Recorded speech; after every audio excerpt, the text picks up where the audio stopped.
तुमची चर्चा सोशल मीडियावर आहे. तुम्ही माजी सहकारी म्हणून मनोज जरांगेंच्या ओळखल्या जाता.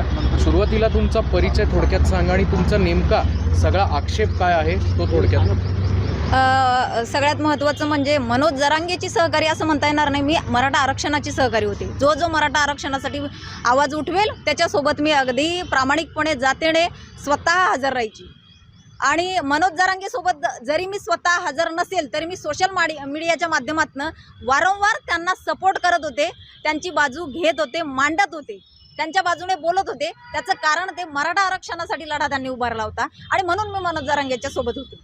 नेमकं कुठे आक्षेप आहे तुमचा? आता गेल्या काही दिवसांपासून तुमच्या व्हिडिओमध्ये तुम्ही सातत्याने जरांगेंच्या विरोधात बोलताय. कुठे चुकतंय जरांगेंचं असं तुम्हाला वाटतं? जरांगेचं खरं तर अगोदरपासून चुकतच आले.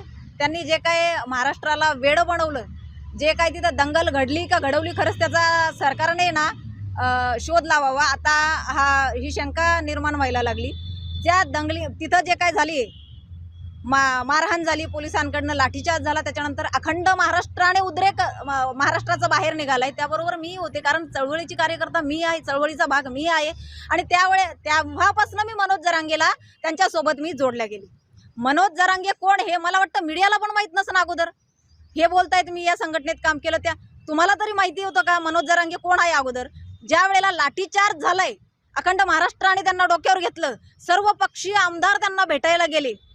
अगदी डॉक्टर प्रकाश आंबेडकरांपासून ते पार जलील असेल, राजसाहेब ठाकरे असतील, पडळकर असेल, सर्व सत्ताधारी आणि विरोधी पक्ष सर्वच त्यांना भेटायला गेले. आणि त्याच्यानंतर मनोज जरांगेचा चेहरा हा महाराष्ट्राने बघितला आणि महाराष्ट्राने त्यांना डोक्यावर घेतलं. त्याचं कारण सर्वसामान्य तळागाळातल्या लोकांनी त्यांना सपोर्ट केलाय. आणि म्हणून आज मनोज जरांगे जे काय आहे व्यक्तिमत्व ते आपल्या समोर आहे. त्याचं कारण एवढं मोठं आहे ना की मनोज जरांगे भोळा बाबडा माणूस, साधा सरळ बोलणारा, अगदी आपली भाषाशैली आहे ती न बदलणारा, अगदी म्हणजे जी सभ्य भाषा नाही म्हणता येणार, त्यांची जी भाषाशैली आहे किंवा जे काय आहे त्यांचं त्या भाषेत बोलणारा, म्हणून महाराष्ट्राने आणखी जास्त त्यांच्यावर विश्वास ठेवला की नाही. आता आम्हाला अगदी महाराष्ट्रासोबत मीही विश्वास ठेवला होता की आम्हाला निस्वार्थ नेतृत्व मिळालं. तुम्ही शेवटपर्यंत कधी त्यांच्यासोबत? मी 1 महिन्यापूर्वीपर्यंत होते, जोपर्यंत तुम्हाला सांगते मला काही गोष्टी बऱ्याच प्रामुख्याने लक्षात येत होत्या. ज्या वेळेला नामदेवराव जाधव यांच्यावर शाईफेक झाली त्याही वेळेला या माणसाने ब्रशब्द त्यांच्या बाजूने काढला नाही. ज्या वेळेला मंगेश साबळेंनी गाडी फोडली त्याही वेळेला मंगेश साबळेला हा माणूस म्हणतोय कोण आहेत ते मला माहीत नाही, मी ओळखत नाही त्यांना. ज्या वेळेला मला गलिच्छ भाषेत बोलल्या जाते, मी याची बाजू घेऊन भुजबळला एवढं ट्रोल केलं होतं. मी तळतळीनं बोलतीये की माझा भाऊ आजारी आहे, मला या लोकांचा विरोध करायला मी एकटी बस आहे, परंतु आत्ता मला वेळ नाही आहे त्यांना उत्तर द्यायला. मला ही लोक फेसबुकला फोन करतायत, व्हॉट्सअपला कॉलिंग करतायत, मला गलिच्छ भाषेत बोलण्यात येते, माझ्या लेकींना बोलण्यात येते. तुम्ही फक्त याच्या सोशल मीडिया 24 तास तुमच्या सोबत होती, तुम्हाला काय मीडिया बोलवायची गरज नव्हती. फक्त एक 30 सेकंद तुम्ही बोला माझ्यासाठी की त्या संगीता वानखेडेला का तुम्ही ट्रोल करताय, तिला एकटी समजू नका, बस एवढंच बोला असं म्हणत होती मी. का तर माझ्या मुलींपर्यंत आले. गलिच्छ मी सांगू शकत नाही तुम्हाला, एवढं माझ्या मुलींना बोलण्यात येत होतं. भुजबळचे कार्यकर्ते बोलत होते, परंतु या बाबाचं वक्तव्य असं होतं की मी त्या बाईला सांगितलं नाही बोलायला. कुणीही उठतंय आणि काय उगाच प्रसिद्धीसाठी काहीही करतंय. हे मी नाही बोलणारे, मला आरक्षण महत्वाचं आहे हे मला माझ्या त्यांच्याही सहकार्याने आणि माझ्याही भावाने तिथल्या मला ऐकवलंय त्याचं बोलणं. आणि त्यावेळेला फार मनस्ताप झाला की अरे आज मी एवढं या माणसासाठी. आणि मग नंतर मला काही गोष्टी त्यांनी सांगितल्या की ताई आम्हाला बऱ्याच दिवसापासून असं वाटतंय तुम्हाला सांगावं, शांत बसा, पण तुम्ही कुणाचं ऐकत नसता हे आम्हाला माहिती आहे. आणि मग त्यांनी मला म्हटलं हे माझ्याही लक्षात येत होतं, ह्या गोष्टी माझ्याही लक्षात येत होत्या की अरे हे कुठेतरी चुकतंय, काहीतरी गडबड आहे. समोर आलेला आहात याचं नेमकं कारण काय? इतक्या उशिरा का तुम्ही त्यांच्या विरोधात? नाही, तुम्ही माझं बघा, मी त्यांना 1 ते 1.5 महिन्यापासून मी त्यांचा विरोध करते. मी आत्ता नाही, मी माझं युट्यूब चॅनल असेल, माझा फेसबुक असेल, मी त्याच्यावर त्यांचा विरोध करते. मला ट्रोल करण्यात येतंय, मी रडतीये ढसाढसा. मी विषाची बाटली घेऊन सोशल मीडियाच्या पुढे बसतीये, फेसबुक पुढं, की मी विष पेईल, मला ट्रोल करू नका, माझ्या लेकींना बोलू नका. मला उदयनराजेंच्या सहकार्यांचे फोन येत आहेत, ताई उदयनराजेंना आम्ही तुम्हाला भेटण्याची तरतूद करतोय, तुम्ही इकडे या साताऱ्याला, म्हणजे लोकांची तोंड गप्प होतील. आज छत्रपतींची गादी मला सपोर्ट करायला तयार आहे, परंतु हा माणूस फोन करून एक शब्द बोलत नाही हो सहानुभूतीसाठी सुद्धा, की कधी काळी या भगिनीने आपल्याला मदत केलेली आहे, खंबीरपणे आपल्यासाठी उभी राहिलेली आहे सोशल मीडियावर. नाही या माणसाचा मला फोन नाही आला किंवा याच्या सहकार्यांचा सुद्धा परत नाही फोन आला मला. मुळात प्रश्न असा आहे की तुम्ही म्हणताय की तुम्ही 1 महिन्यापूर्वी त्यांच्या बरोबर होतात. अनेक वेळा जरांगे असं बोललेले आहेत की मी स्वतः समाजाशी बोलतो, सहकाऱ्यांशी बोलतो आणि मगच निर्णय घेतो. मग असं काय झालं 1 महिन्यानंतर किंवा 1 महिन्यापूर्वी की त्यांनी तुमच्याशी बोलणं टाळलं किंवा समाजाशी ते बोलत नव्हते का, असं तुमचा आरोप?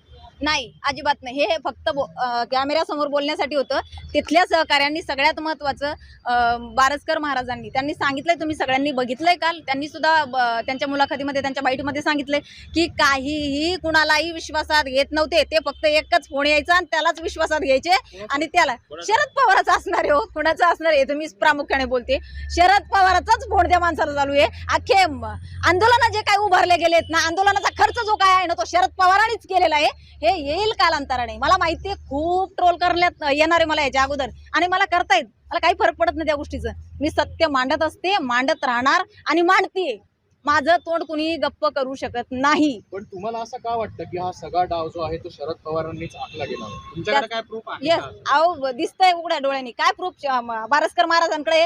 आणि सगळ्यात महत्वाचं पहिलं तुम्हाला एक शब्द सांगते मी, तो विसरून जाईल परत आणि बोलते मी नंतर की मला का वाटतं ते. कालची बाईट बघितली का तुम्ही जरांगेची? जरांगे बघा, बारसकर महाराजांनंतर जरांगे काय बोललाय, हे तर 1-2च आहेत हो, अजून 10-15 येतील.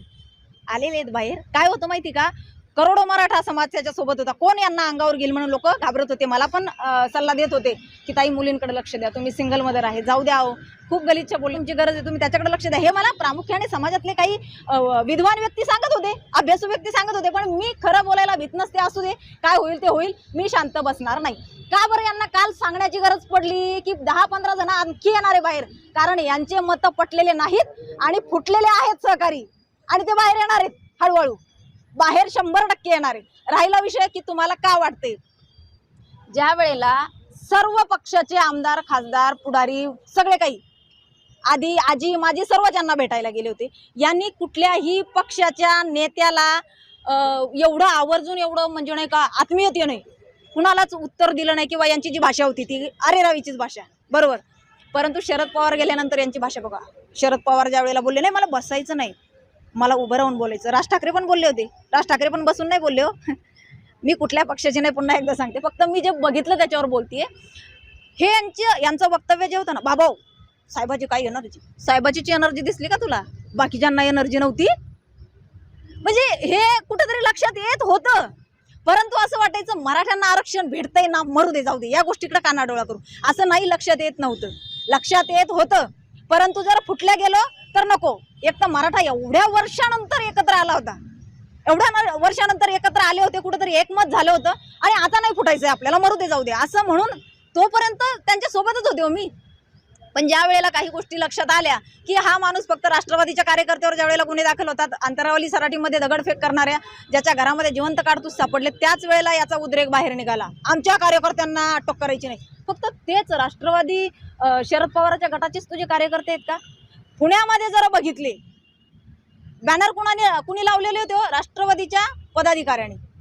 बरं, या माणसाचा मला याच्यावर जायचं नाही, हिंदू मुस्लिम वगैरे मला याच्यावर जायचं नाही, पण मला मात्र माझ्या छत्रपतींची शिकवण आहे आणि मला ती मांडायची आहे.